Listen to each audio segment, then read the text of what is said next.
Hey everybody, Dan here for Argo Comics, and I am bringing you an update on our latest Kickstarter for our Thunder Zone imprint. And we have been funded, and we are into our stretch goals at this point. We are giving you as stretch goals variant cover choices.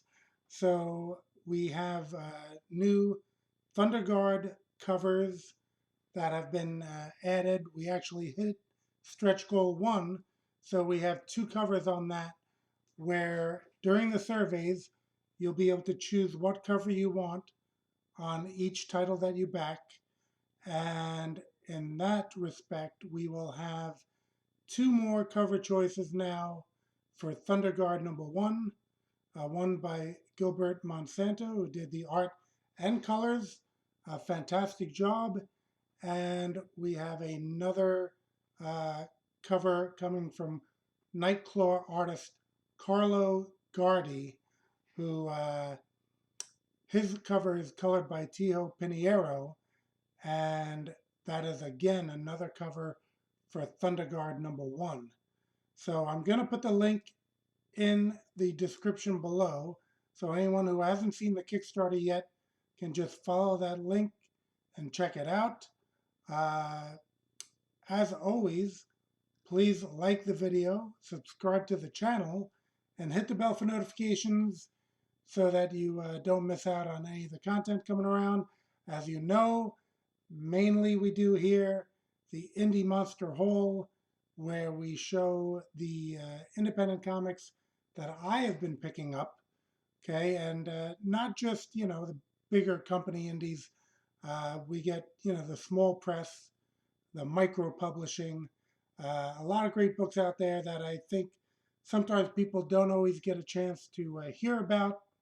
And in that respect, I thought better to spread the word on those that you may not hear about rather than just the books that you will most likely come across on the net or in your previous catalog.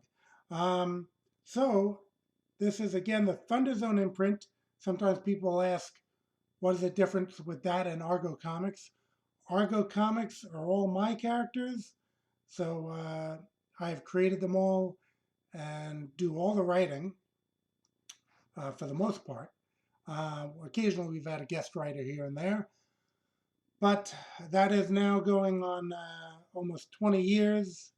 I mean, I've been doing comics. I started with other companies, so about 24 years, but 20 years of Argo Comics, and now I think we're uh, about 3 years into Thunder Zone.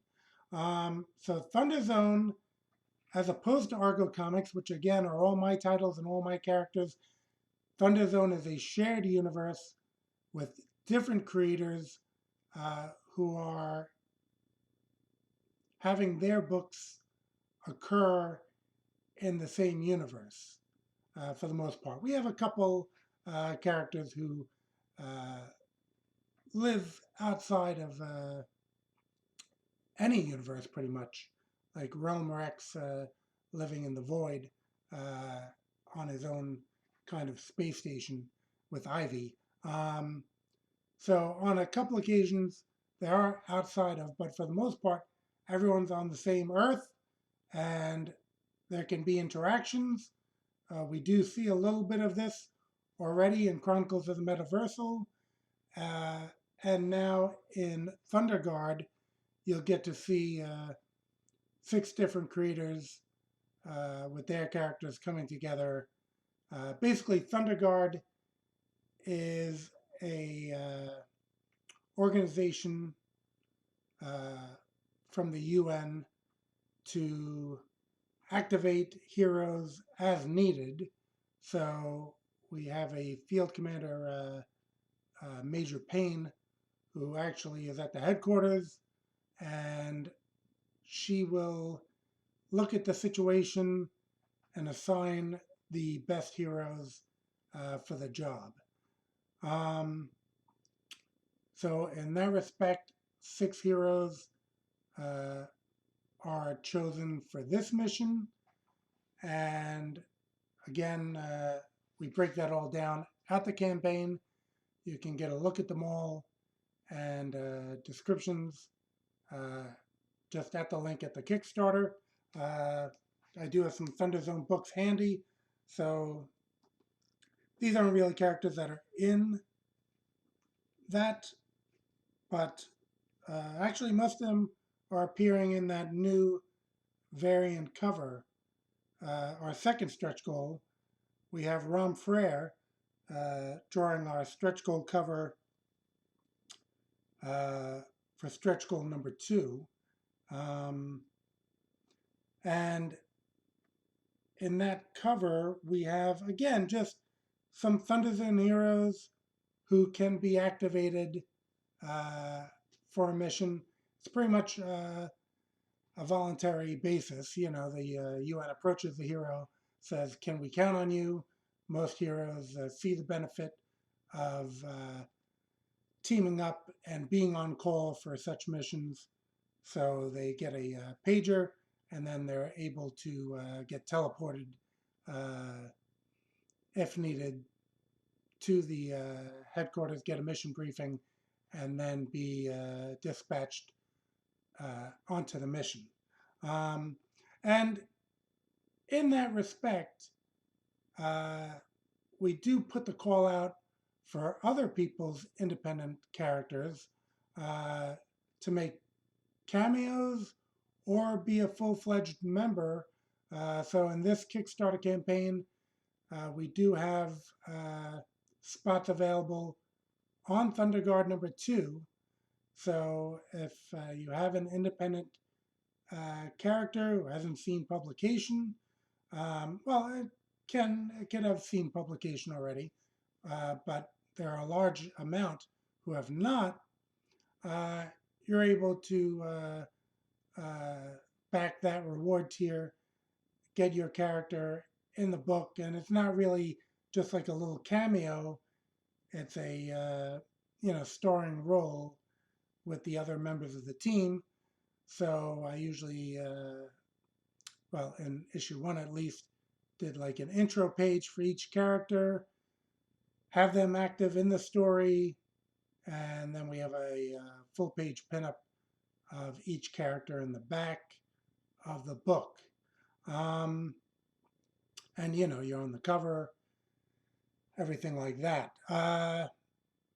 And you can see the artwork again. We have Eduardo Viena doing the art, Tio Piniero doing the colors, and Francisco Zamora doing the lettering. It really shaped up to be a great looking book.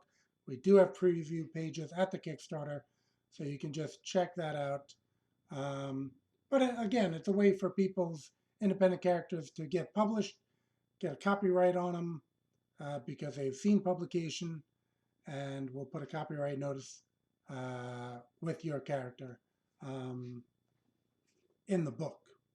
Now, as I said, the stretch goal cover does have the new stretch goal cover, which I think we're about $300 away only. So we're not that far off, actually. We made stretch goal number 1. We still got more funding after that because the cover was still in progress, being that we held a bit of an art contest, judged through feedback, opinions, the other Thunder Zone members.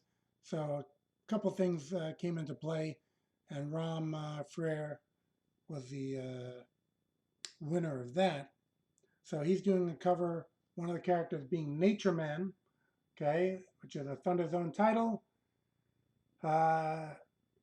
Revamping Nature Boy, who appeared in the 50s,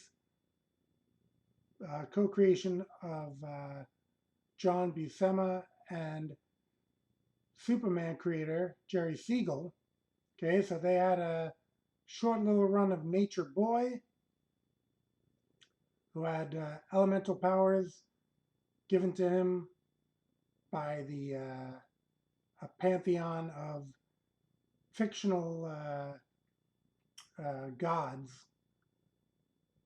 Uh, I guess, and rather than just use Greek mythology or Roman mythology or Norse or anything like that, they pretty much made up their own for this, and we continue to utilize those in Nature Man. Um, Here's another cover for issue 3. Uh, this one showing some of the other public domain characters that I've utilized in the series. Kismet, Man of Fate, and the Dart. Okay, all of these have had some costume redesigns because we do take into account that those other adventures had happened. Those were the 50s. So, as you can imagine, people might have changed their clothes uh, in all that time since those stories occurred. I don't know if you're wearing the same thing that you wore as a little kid. Uh, I'm not. So, we had that. Uh, this is Bruno Lima doing this cover, with Giuseppe Pica doing the colors. This was Alexandre Nascimento doing the painted cover, and we had Gilbert Monsanto on art and colors on another cover we had during that campaign. And we do have uh, add-ons or a tier to get all the back issues. So you can get Nature Man #3 as an add-on or uh, in the back issues um, tier, which is like everything we've produced thus far. We have that both in physical and digital. Uh, well, actually, 2 more characters. Well, no, actually, one of the characters that's in the new cover, Marshall Strong. Okay, that was in our last Kickstarter campaign, uh, which wasn't that long ago, but we fulfilled it already. Um, we're getting these books out to you uh, as quickly as possible, being that we try to have them complete prior to the campaign so that we're not leaving anyone uh, waiting on books that they have backed.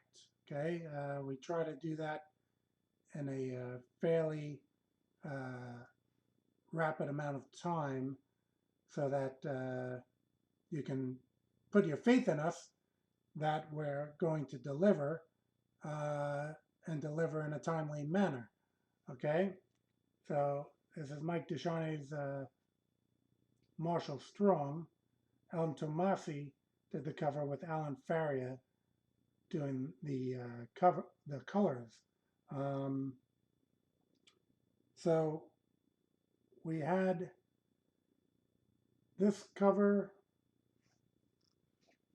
We had another one with the same art team. Okay, with other characters in the Marshall Strong group of characters. Okay, and actually a stretch goal cover from that campaign was Marshall Strong meeting my own Officer Alloy from our title Big House Blues. And this is kind of like an officer drop off where Marshall Strong was bringing a captured villain to the mega villain reformatory where Officer Alloy works as a corrections officer, where it's basically a supervillain prison with superhero corrections officers. So that's Big House Blues. We did this crossover cover within the campaign, again, showing that these heroes are on the same Earth. Uh, and this one, Gleason Ribeiro, did the art with Tio Piniero doing the colors. Really fantastic job. Uh, on the new cover, gotta open up the book here. Okay, this is Supercross. It's also another Thunderzone title by Jerry Hines, doing the writing and the art. And I'll have to take a look, but Mist is on the new cover. Okay, you can freeze that and read a little bit about her. Um, but yeah, Jerry actually did the cover for Thunder Guard #1, cover A, doing both art and colors. We have a Thunder Guard backup story in Junkyard Joe #2. So Junkyard Joe #1 was in a previous campaign. Junkyard Joe #2 is in our new campaign, and it has a Thunder Guard backup, which is unrelated to the Thunder Guard story in Thunder Guard #1, but it does have Major Pain activating different heroes for this mission, one of them being Clandestine from the pages of Supercross. Okay, so we are seeing Singapore Sling in Thunder Guard #1 and another Supercross character, Clandestine, in the backup story in Junkyard Joe #2. So Junkyard Joe #2 pretty much concludes, it was just a two-part story, Junkyard Joe #1, Junkyard Joe #2, pretty much concludes that story, but he will still be an active character in the Thunderzone universe. Here is another cover for Supercross 3, and there you see Clandestine again. D. Tomasek is the other hero on the bottom of the page in the white and red. Okay, and actually, this was a stretch goal cover with Pat Broderick art. D. Tomasek once again is on that cover, and that was again from the previous campaign, a stretch goal cover that we had. And then we have Nightclaw, who's also on a stretch goal cover for the one that we just hit. It mainly featured Thunder Woman, who's part of Thunder Guard #1, and Nightclaw, who again can be activated as a character for Thunder Guard. She's in the Thunder Zone, and Carlo Gardi is the writer and artist of that. Miguel Marquez did the colors. Christopher Watts was a co-writer, and Nightclaw is a feral character with a hidden past that we will learn more as the series progresses. But at this point, she really doesn't quite recall who she is. But Carla did a fantastic job on. We made two cover choices for that stretch goal #1, because we had a great, fantastic Gilbert Monsanto image, and then we had a superb image come in from Carlo. So we want to give both of those choices to people, and we want to get to that other stretch goal, get the Rom Frere cover as a choice. So we just need people to support the campaign and spread the word, and then we'll be able to bring that cover to you. So I won't take up any more time. I'll just say to go hit the link, check out the campaign. We really thank everyone who has backed so far and who has shared so far, because we were able to fund, we were able to hit our first stretch goal, and we just want to bring you these great comics. So again, we'll ask that you check out the campaign. subscribe to the channel, hit the bell for notifications, give us a like, give us a comment about anything that you've seen here, what you've liked, what you thought might be a good suggestion. We're all ears, and we'll come back once again, probably with a little more update, plus more indie comics in the Indie Monster Hall. Thanks for tuning in.